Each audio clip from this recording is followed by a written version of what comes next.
Well, hello and welcome back to another predictions video. So, as I did last season, I'm going to take a look at the EFL Championship, probably the most competitive league or one of the most competitive leagues in the world, definitely in Europe. It's often widely considered to be one of the most unpredictable leagues as well. Now, the grand prize for the top three teams in this league is, of course, promotion to the Premier League, the promised land, one of the richest leagues in the world. So I'm going to predict who I think is going to go up, who I think is getting relegated, and all the spaces in between. Without further ado, let's jump in. We're going to start from the bottom, 24th, work our way up to the top, and unfortunately finishing rock bottom, I've got Sheffield Wednesday.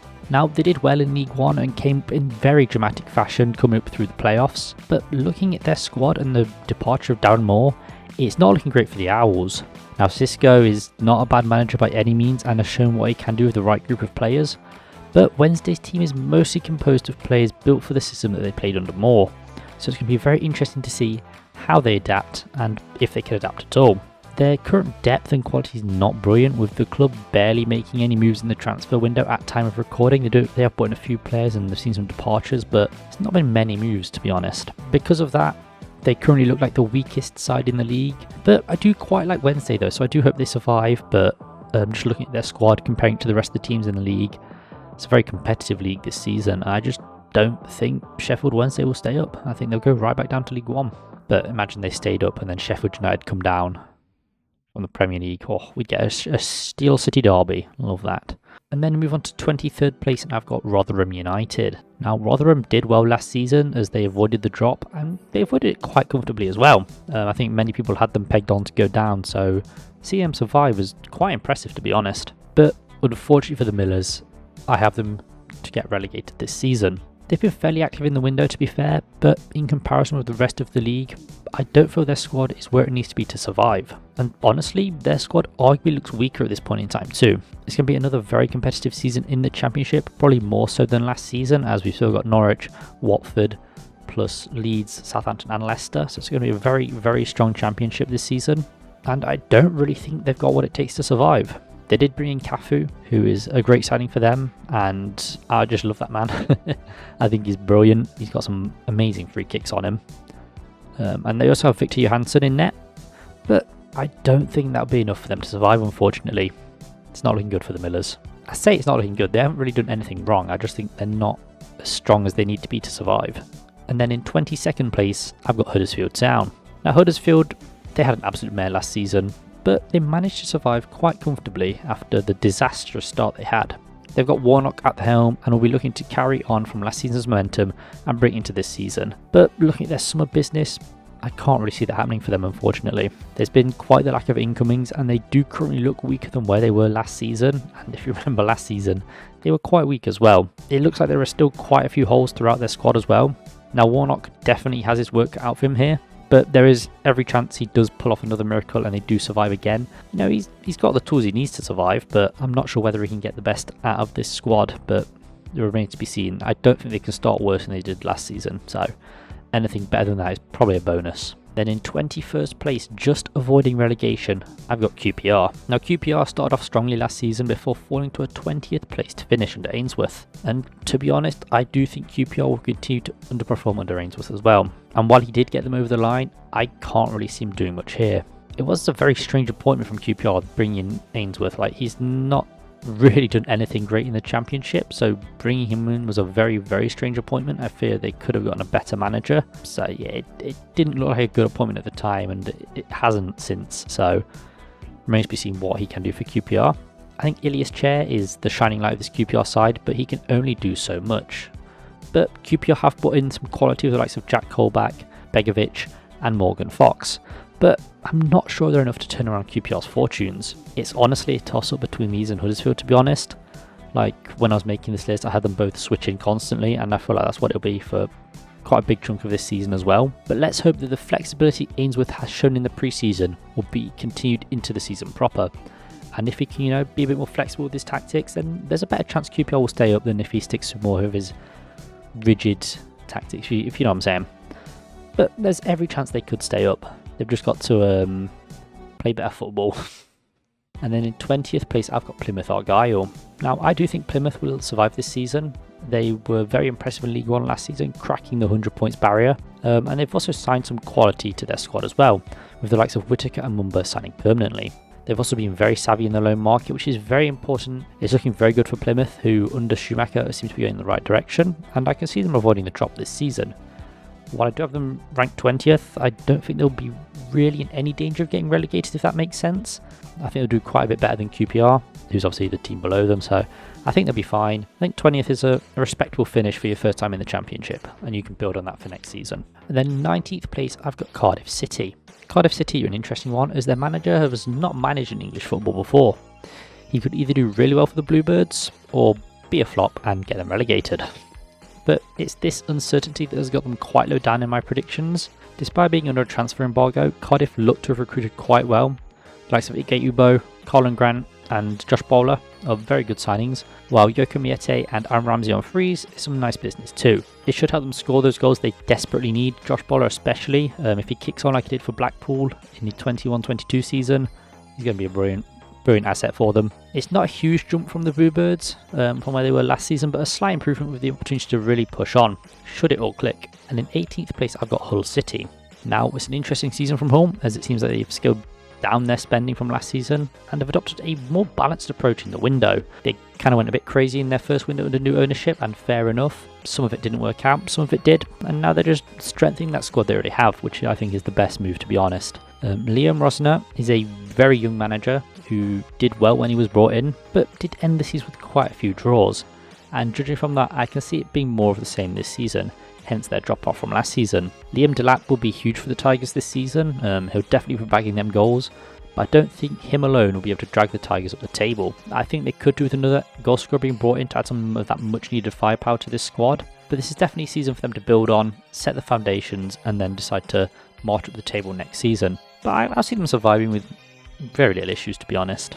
And then in 17th place, I've got Blackburn Rovers. Now, this could be a very rogue shout from me, but I've got Blackburn down in 17th. Blackburn were very unfortunate to miss out on the playoffs last season, but they've seen two of the best players leave the club in Brereton Diaz and Bradley Dack, both leaving on frees. They've not adequately replaced them either, with Loney Sigurdsson looking like the best of the bunch so far. I do think it's going to be a very tough season for Blackburn, and while I've got them low down, I don't see them being involved in that relegation scrap. From what I've seen so far, they don't look ready for this coming season, and they still have a big hole in their attack and a couple of holes all over the field that they need to fill. It's really not looking good for the Riversiders. It's going to be a very tough season for them if they don't bring in the replacements they need, and I think it's going to be very tough to attract those replacements that they need as well.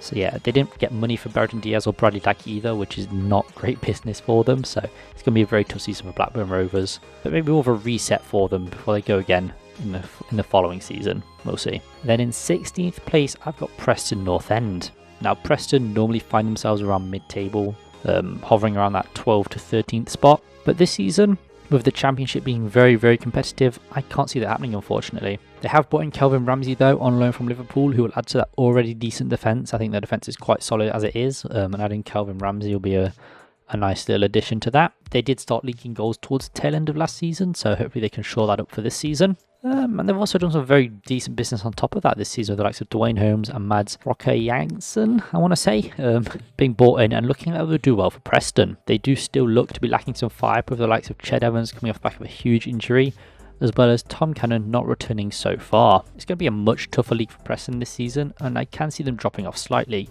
Again, I don't think there'll be a risk of relegation, but just with how tough the Championship is looking these days, I think it's going to be very tough for Preston to get another mid-table finish. But 16th is nothing to scoff at. You're still at the tail end of mid-table, I think. And then in 15th place, I've got Stoke City. Stoke are currently undergoing a massive rebuild under Alex Neil, with a lot of business already being done in the window. It does seem like there may be some signs of progress at Stoke City, and that's reflected in where I've got them this season, albeit it's only one position from last season, but that's still an improvement. They've got two loanees coming in from Wolves who look very interesting, with however looking very, very good. I'll be very interested to see what he can do in the Championship, because I reckon he'll be a very, very solid player for Stoke. They also secured Ben Pearson permanently, which has been a great piece of business for them as well. But I think their best move this summer has been getting Mark Travers on loan from Bournemouth. I think it's a brilliant piece of business and will definitely improve their goalkeeping department. I mean, that guy was playing in the Premier League last season. Now, while he wasn't the best performing keeper, he still made some very, very good saves against some very top quality sides, better than Stoke and better than some of the sides they're facing in the Championship. So I think that's going to be very, very good for Stoke City. Now, while I don't think the Potters are quite ready to push up to the top half of the table just yet, they're building some very solid foundations for the future, and they can really push on in the coming seasons. But I think this is more of a building block season to sort of get things in place for the future. But they've still made some very solid signings. They could surprise a few sides this season, I think. And then in 14th place, I've got Watford. Now, Watford did finish 11th last season, and I expect them to stay around that position this season too, just dropping probably a few positions. You never really know what you'll get from Watford though, as they do love to sack managers. Kalori Valerian Ismail is at the helm, who has had mixed fortunes in English football before, but has that all-important experience. They've had a huge clear out in the summer, with their 3 top goal scorers last season all departing the club either at the end of their contracts or end of loans. You know, they've left either way. Should Ishmael be afforded time, I'm sure he'd get this Watford team cooking, but with Watford's history and their tendency to sack managers, he's not going to get time if he doesn't come out swinging. But with the players that have left the squad, you know, a lot of big sort of solo names have left the squad, which could help team cohesion, which could ultimately be good for Watford, but that remains to be seen. Saying that, their squad is lacking, so I've got to have them dropping off. I mean, it's not a major fall from last season, but their squad does look weaker than it did last season, so I can only really have them dropping down, really. Like, they're not going to get better with a weaker squad, are they? So yeah, I think if they bring in a couple more signings, they could definitely push up the table, but from where they are now, it's a bit of a fall off. Not massive, but a little one. And then in 13th place, I've got Birmingham City. Now, there's an air of positivity around the Blues, and after a successful takeover, it looks like they're willing to back the manager. Now, they have lost Chong, which is quite the departure for Birmingham, but they have made some very, very solid signings despite that. They've recruited well so far with the likes of Kogi Miyoshi, Shaqiri Demele and Tyler Roberts all coming in. Some very, very solid signings who I think will take the Blues forward and see them climb up the table from the 17th place finish last season. Could be quite the prediction, but somebody's just telling me that Birmingham are going to have a really solid season. We're going to see some very, very good improvements from them. I think now that takeover has gotten over the line, there's a lot of pressure lifted off the club, lifted from behind the scenes. They can really crack on and focus on developing their football and climb up the league, because they've got a very solid squad. You know, they've lost Chong, they've lost Joe Bellingham, but I think despite losing Chong, I mean, Bellingham wasn't really a crucial player for them, so I don't think they're going to feel his loss too much. But losing Chong's definitely a big departure from Birmingham, but they've brought in some good players, they've recruited well, so I think they can climb up the table this season.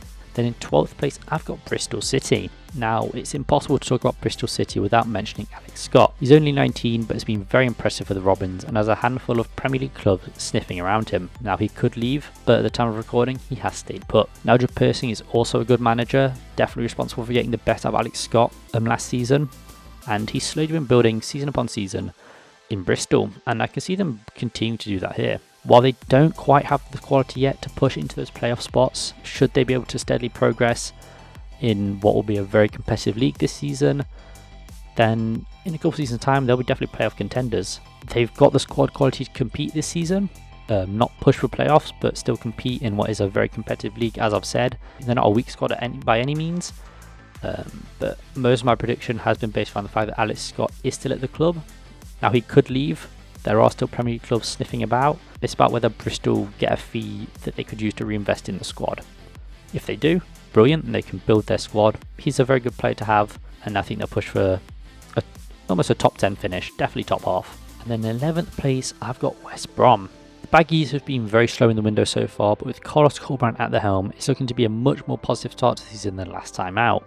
It's very difficult to see what their final squad will be looking like at the start of the season, but the players they have brought in are some good additions. I do imagine they'll delve into the loan market. As I've mentioned, you know, loans are very important in the Championship. You get some quality players from Premier League clubs coming down to get some game time. You know, if they're youngsters, they could really have a very impressive season, like we saw with Amad Diallo for Sunderland last season. So I do imagine they'll delve into the loan market, but besides that, they do have a very solid Championship side, but I do think they'll just fall short of the top 10.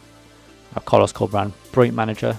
I think he's one of the better managers in the Championship, to be honest, but he just doesn't have that squad he needs to push for the playoffs at the moment. You know, they could bring in some amazing loan signings, sign some brilliant players, and then obviously push up, but at the time of recording, I don't think the squad is there just yet, but I wouldn't put it past them. That's what I'm saying. And then in 10th place, I've got Swansea. The Swans recently appointed Barnsley's Michael Duff as their head coach. Now, Duff's time at Barnsley shows what he can potentially achieve with Swansea. and that can be seen in the recruitment they've done this summer. While it's not been a lot of business, it's been very focused, very targeted, and I think that's what they need.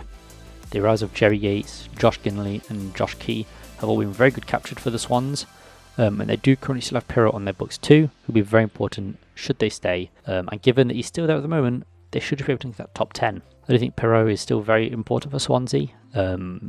If he doesn't go this season, he's probably going to leave next season, let's be honest, but if they can keep hold of him for this season, with those new arrivals, it should be a very solid season for Swansea. They should be able to just crack into the top 10, maybe not push for playoffs at the moment. I'm not sure Michael Duff has that in his locker. He was successful at Barnsley, but obviously they were a league below, so who knows what's going to happen there.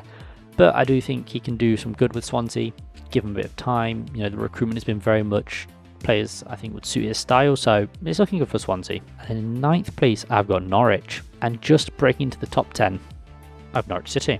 Now, I remember last season I had them pegged to win the whole thing. In hindsight, that was a very big mistake from myself, and they very much underperformed.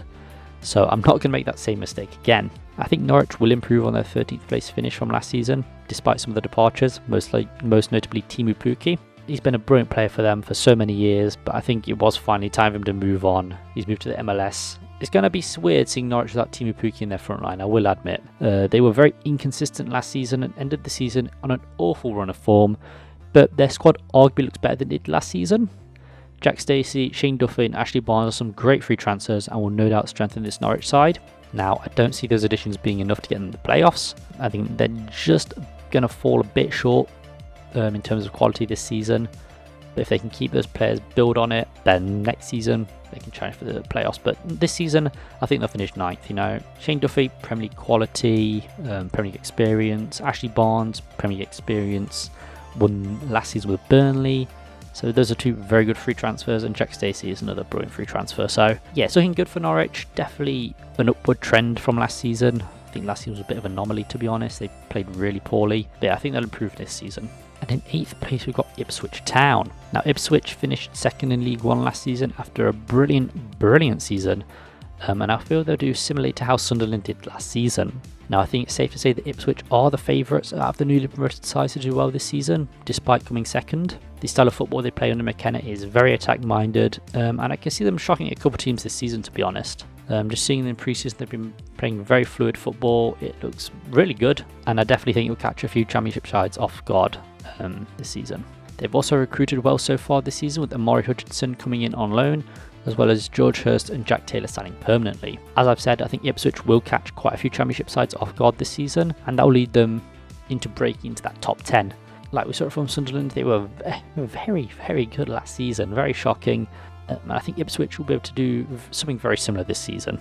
It's a very competitive championship, but I think Ipswich Town have what it takes to really break into that top 10 playoff race sort of position. And in 7th place, I've got Sunderland. It was a very impressive return to this championship from Sunderland last season as they made the playoffs, but I just think they'll miss out on them this season. They have lost Amad Diallo, who was a vital part of that very successful side last season, and I don't think they've adequately replaced him, and it'll be very hard to be honest. Despite Diallo returning to United, the Black Cats still have those components in place which built their performances last season. Mowbray has them playing some very fluid football, and I'm sure that will continue this season.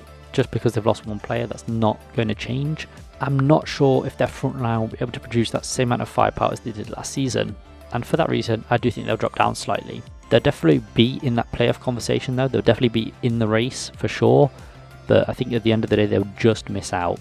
There's still time in the transfer window, they could bring in some brilliant players, they could bring Diallo back, unlikely as that may seem, and if they do, playoffs probably definitely nailed on, but from where they're looking at now, I think they'll just miss out. Okay, and in 6th place, I've got Millwall. Now this may be another rogue shout from me, but I reckon Millwall will sneak into the playoffs this season. Last season they almost did, but just fell at the final hurdle, which is kind of their history for quite a few of their seasons in the Championship, to be honest. But this season, I reckon they'll manage it. They've done some good business so far, bringing in Casper Denor, Kevin Nisbet and Joe Bryan, as well as Wes Harding too. They've also managed to keep a hold of Fleming. As of recording, a few teams are sniffing around him. He is a quality player. So far, they've kept hold of him. They've kept hold of some of the other major players as well. They look like a very solid side, and it looks like they've improved their squad from last season as well, I'd say. So should they keep Fleming, I can see them definitely making the playoffs. But if Fleming leaves, they might swap with Sunderland or even Ipswich. I think Millwall are very well placed to get a playoff space this season. They missed out on quite dramatic fashion with that final game of the season, but something's just telling me Millwall will do it this season. I'm not sure what it is, but they've got Fleming, they've got a very solid side that should be able to challenge for those playoffs, so I can see them making it, finally after so many years, actually securing a playoff spot. And in 5th place, I've got Coventry City. It was heartbreak at Wembley last season for Coventry, but this season I can still see them finishing the playoffs once again. That is despite the departure of Victor Gyökeres. It also looks like Coventry have kept a hold of Gusto Harmer, who will be a very, very important player for them this season. He was last season, and arguably I think he's more important than Gyökeres was, to be honest. Now, if they invest the Gyökeres money well, it will put them in a good spot to compete this season. They've already brought in Ellis Sims as a replacement with Gyökeres, which I think was a very good move, and only being 22, he's only going to get better. I think this season he's going to have a very, very good season for them in the Championship. Definitely in that Golden Boot conversation, I think. He scored for Everton in the Premier League, and yeah, I definitely think he's going to do well for Coventry this season. Not to mention the signings they've made from Europe as well. Very, very good players, very good business this season.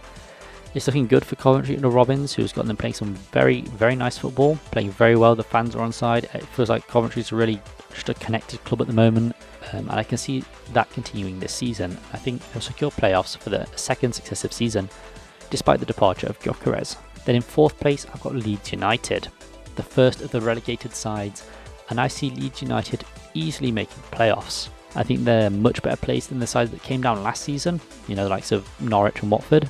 Now, they've seen a lot of players depart while only bringing in a handful of players, notably Ethan Ampadu and Carl Darlow. But to be fair to them, they have kept a hold of quite a few first-team players, with the likes of Nonto and Sinistera still on their books. Now, they could still leave.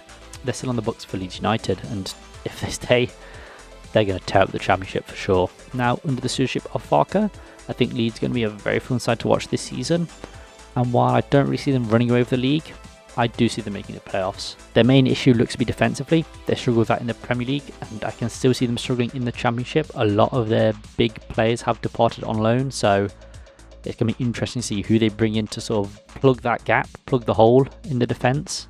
But so far they look decent, and I think they'll secure the playoffs pretty comfortably. Then in 3rd place, I've got Southampton, the 2nd of the relegated sides, and I've got the Saints also making the playoffs.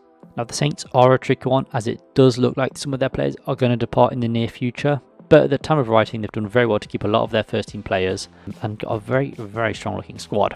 They do have a strong side, but my only reservation comes in the form of Russell Martin. It'll be an entirely new style of play for Southampton, but they've got a young squad who will be able to adapt to that style much quicker than maybe expected. Maybe some of the older players who sit at the club will be able to adapt, but you know, they've got a very young core who definitely be able to take these tactics on board and really play some good football. It does remain to be seen who will stay at the club following the start of the season. I know James Ward-Prowse is still there, Lavia is still there, but clubs are sniffing on both those players. If they stay, then they're going to do very well in the Championship. If they leave, I think Southampton still have a very strong side. They may drop down a couple of positions, but they'll still be in the playoff conversation. But I personally think they'll be pushing for the automatics, judging their squad now. I just think they'll be pipped to the post by these following two sides. And in 2nd place, I've got Middlesbrough. Now, Middlesbrough found themselves in the playoff last season but couldn't get past Coventry. This season though, I think they'll clinch an automatic spot, to be honest. Under Carrick, Borough played some brilliant football and they've managed to keep that squad together for the most part. Their summer business, you know, it seems to be made with the future more in mind than what they need right now. I do still see them being able to compete with those formerly Premier League sides. They kept a hold of their top scorer last season, Chuba Akpom. This team still has a very solid core of players despite losing the likes of Ramsey and Archer, who were on loan last season. I do have faith in Borough and in Carrick that they can clinch this automatic spot. There's definitely going to be some, you know, late moves in the loan market, as there normally is in the Championship, and I think Middlesbrough were one of the top sides ready to receive some quality talent like they did last season. So yeah, I think under Carrick, Middlesbrough are looking very, very good, playing some brilliant football, and I do think they'll claim an automatic spot this season. I just think they look amazing.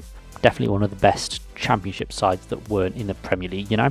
Yeah, I think they've got this, to be honest. I'm backing Middlesbrough to go automatically up.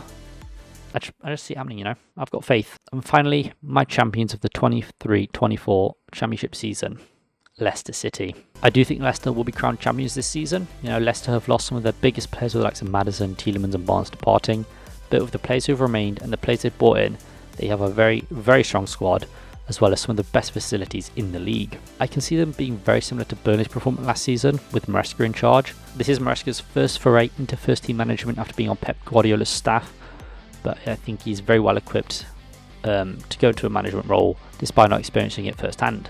Definitely the teachings of Guardiola are going to be brilliant. He sort of looks like Guardiola as well.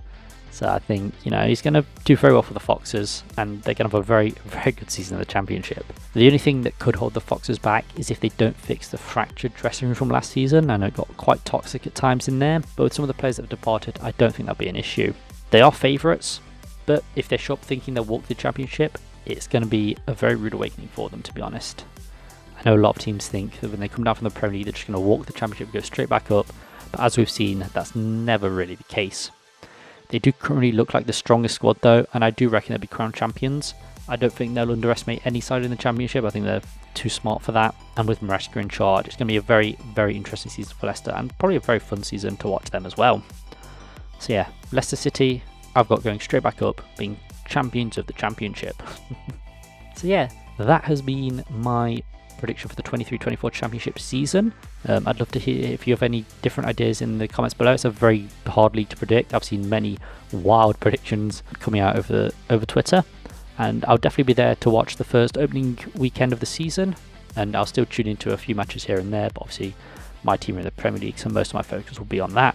Gearing up to be a very good season of the Championship, so I'm excited to see what these teams will do and how well or how terribly my predictions go.